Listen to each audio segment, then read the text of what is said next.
You may have seen or heard coverage of that Auditor General's report earlier this week, finding that poor communication between the City of Montreal and its boroughs resulted in road maintenance projects being delayed or badly planned. And this led to a general decrease in the quality of the city's road network. Now, deterioration of the road network, how many decades have we been talking about that? But in 2024, 30% of Montreal roads considered to be in poor or very poor state. That is up from 25% in 2020. And in 2024, the city got to maintenance on about 46 kilometers of its roads, compared with its goal of 90 kilometers. So the city is not reaching its own goals on shoring up our road network. As you might expect, the opposition at Montreal City Hall is making hay out of that report. Joining us now is the leader of Ensemble Montreal, Soraya Martinez Ferrada. Welcome to CJ80. Thank you for having me. Now, Ensemble Montreal has pounced on this report and is pointing out something particular about the borough-by-borough breakdown of the findings, and that is certain boroughs have a better road quality score than others. What do you say about which ones? Well, I mean, it's always very interesting to, when you're in opposition, talking about a report that actually is totally independent.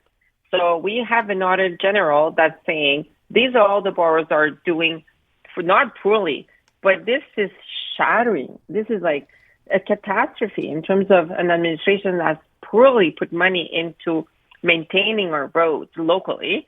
And all these administrations locally, the top 5, 6 are all Projet Montréal. This is not us saying it. This is the Auditor General saying it. And I think this very big mixed management of the city is to show how poorly they are investing in their roads, how poorly they are making the right choices for citizens of Montreal.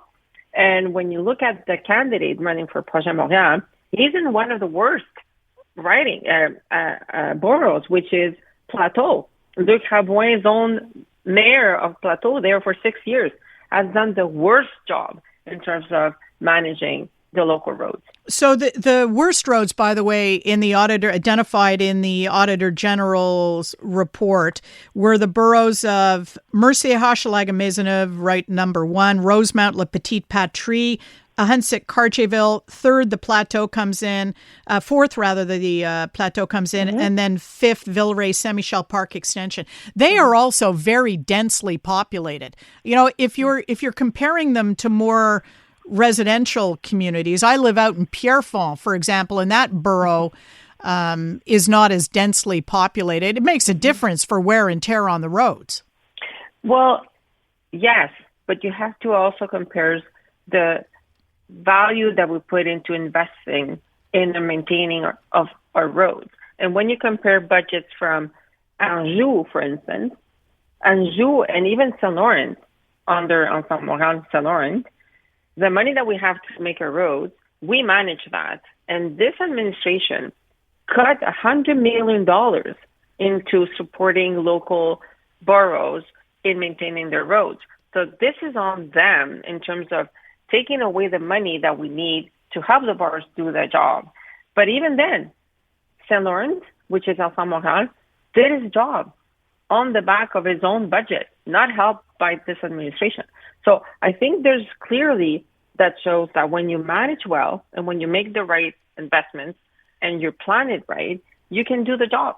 Soraya Martinez Ferrada, just run down for us those the best maintained roads, the boroughs that you're talking about that are under Ensemble Montréal. You've mentioned Saint Laurent. What are the other ones? Well, Saint Laurent, Pierrefonds, for instance. You have also Montréal Nord, which is very densely populated.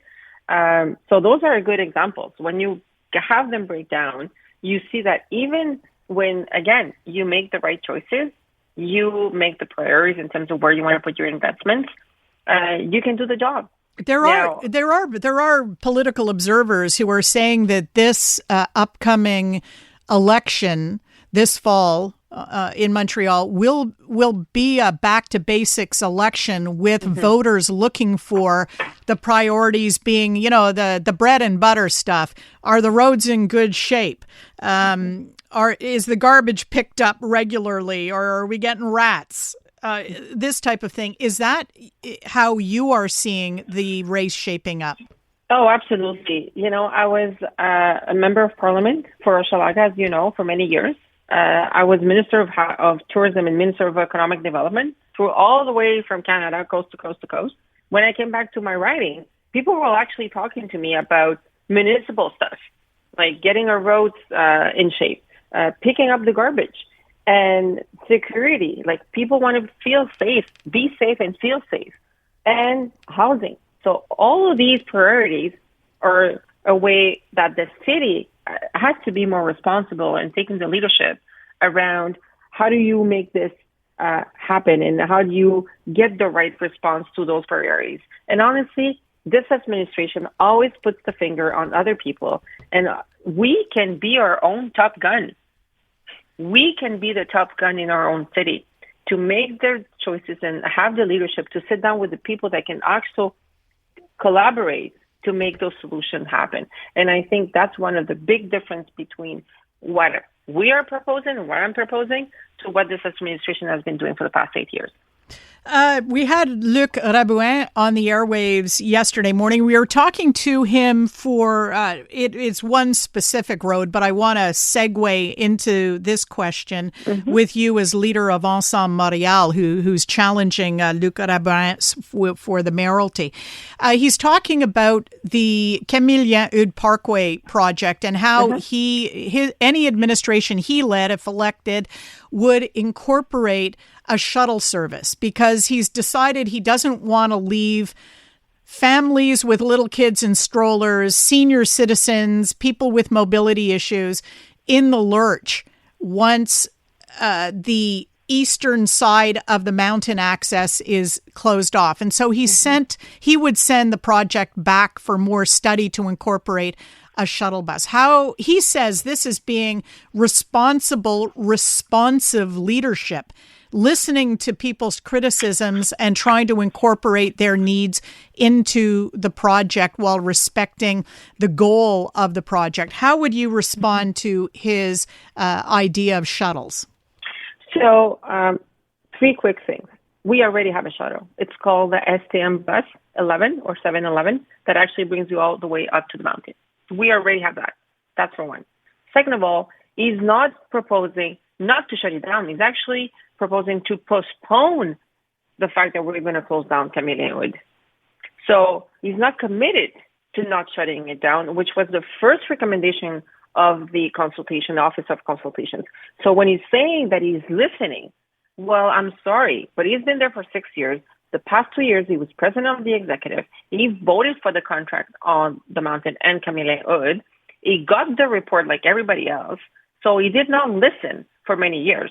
So today, looking into listening because there's an election doesn't give you a lot of confidence around, is he going to keep doing that afterwards? And finally, my question to him is, are you going to close down Camillien? Because I am not going to close it down. I said that on the first, one of my first promises and engagement in March was very clear around Camillien. Camillien is a symbol for Montrealers. As a young kid, young immigrant, I went to Le Lac de Castor with my grandfather, and I think we need to keep every administration for the 100 and 150 years of always make sure that we're going to keep Camillien-Eudes and open the access of Montreal. This would be the first administration in 150 years that would close it down. So he's not telling you that he's going to close it, not close it. He's telling you that he's going to report it. And I think it says a lot in terms of how can we trust somebody that doesn't give you the right, and listening for Montreal for the 6th last year that he was in position as a mayor. Soraya Martinez Ferrada, we're out of time now, but I am positive we will be speaking to you again in not too long because this promises to be a very interesting election campaign. Thank you for your time today. Thank you so much. Have a good day, everybody. Soraya Martinez Ferrada is leader of Ensemble Montreal.